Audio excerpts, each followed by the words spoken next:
Hey there, Kester from Active Health Clinic, here with a follow-up from an original video posted about 2 years ago called Beginner Orthostatic Intolerance and POTS exercise program. So this will be a follow-up from that. So we'll have some variations and then progressions on those exercises. Similar concepts being focusing on lower body and abdominal strength, mostly floor-based in a supine position. But we'll also have a couple of seated exercises, which for some people will be a bit more of a challenge. But yeah, so we'll get started. In that first video, the first exercise we had was a glute bridge, and I'll just demonstrate quickly. So it basically looks like this. Feet about hip width apart, hands by our side. I like to angle my knees at about a 45-degree angle. And then basically just driving through our heels and lifting our hips up. A follow-up or a progression on this, if you're ready to progress with that.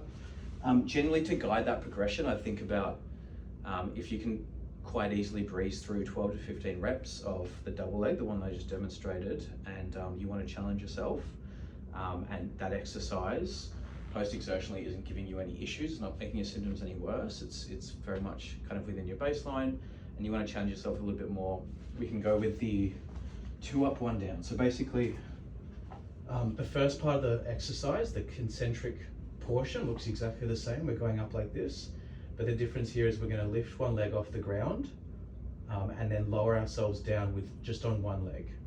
And we're going to alternate between our legs. So up on 2, other leg up, down on 1, up with 2, left leg up, down on 1, and just alternating like that.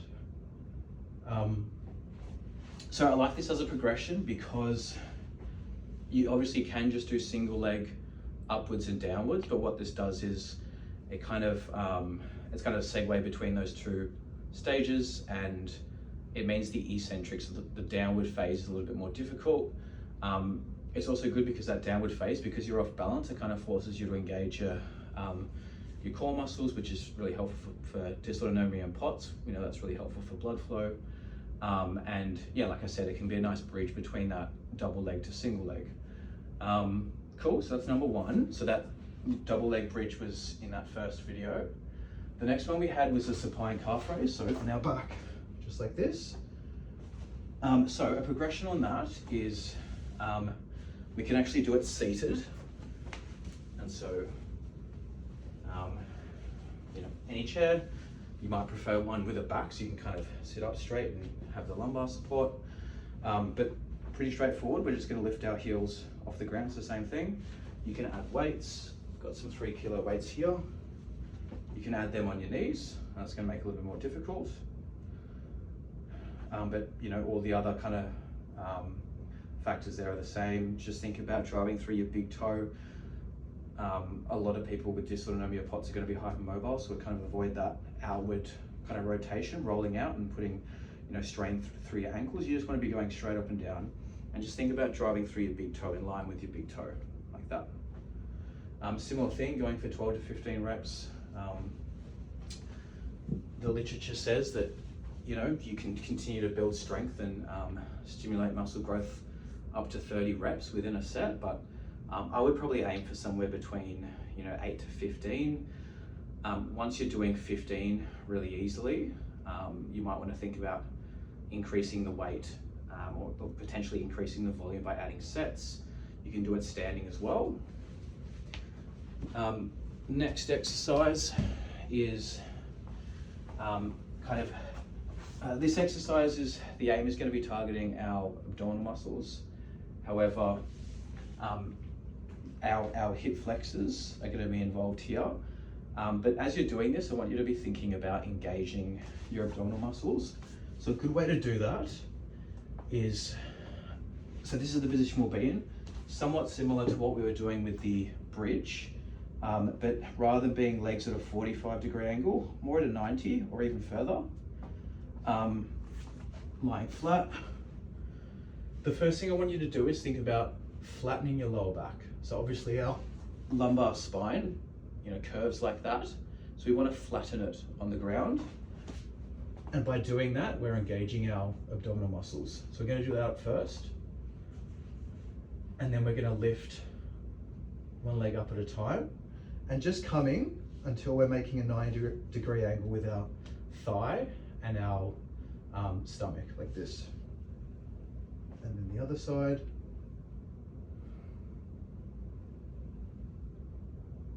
So alternating legs. See how the angle at my knee isn't changing?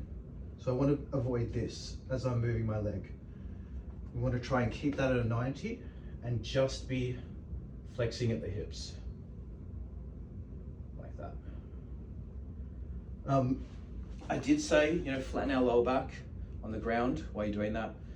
You want to engage your core, like brace your muscles. Obviously that word gets thrown, or that phrase gets thrown around a lot, and a lot of people don't know what that means, and that's totally fine, and it's hard to do that. If you're concerned that you're not engaging your core, don't stress too much about it. Hopefully over time you build that kind of mind-muscle connection. You can do that a bit more easily. But I think by flattening our lower back and kind of promoting that posterior tilt, that can really help switch on our abs. But remember to breathe through it. You don't want to be kind of bracing and holding your breath. Alrighty. Next up,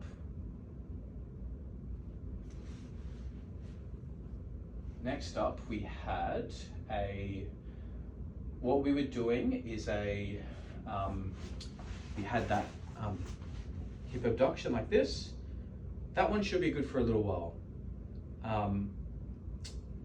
I can't, in this position, it's hard to kind of continue to progressively overload that exercise. You can use a TheraBand and wrap it around your ankles or your knees. The TheraBand will have to be tied, the loop will have to be quite small, because if it's too wide, we're only going to get resistance once we come out here. And we do want resistance in this position, starting from here, not just starting here when it's high. So we'll just keep that for now. We then have a seated knee extension. So, we know that with dysautonomia, building strength in our lower limbs and our abs is really important for blood flow. So obviously, with the glute bridges, we're targeting the glutes and some of the hamstrings. We did some abs, we did some calves.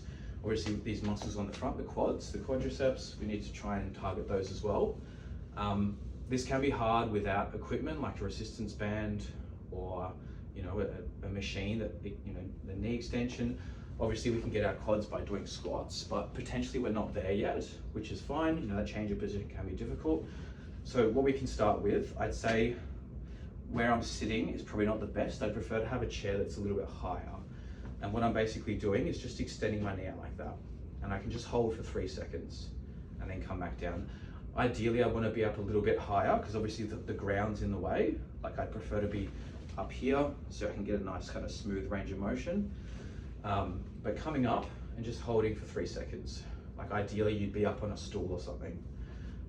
Alternating like that. And that way we can start training our quads. And we're up in a seated position, so there'll be there'll be more of a postural challenge here, which is good as well to start to try and condition yourself towards. All right. In that first video, I had a scapular retraction, and that was just kind of sitting and kind of rolling back and pinching my shoulder blades. That can be really helpful for coat hanger pain. A progression on that, and there's a couple of different ways we can do this. So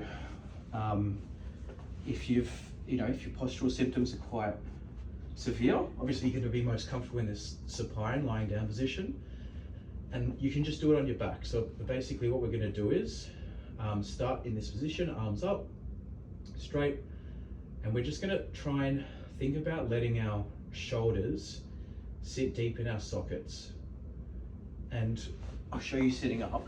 So I'm basically retracting and pinching my shoulder blades together, which is a little bit hard because the ground's in the way, but that's what we're doing. We're doing this retraction and protraction motion, but on our back. And I'm going to be training my scapula and the muscles that work on my scapula. So my shoulder blades basically.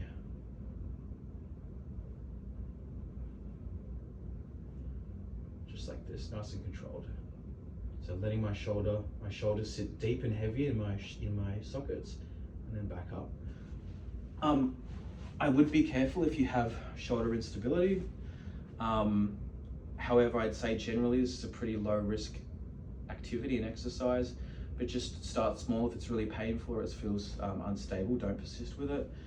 If you wanted to try something different, once again, this position might be a little bit more problematic for people with dysautonomia in this kind of prone position, but you can do it like this as well, where you're coming down and you're pinching and then you're protracting.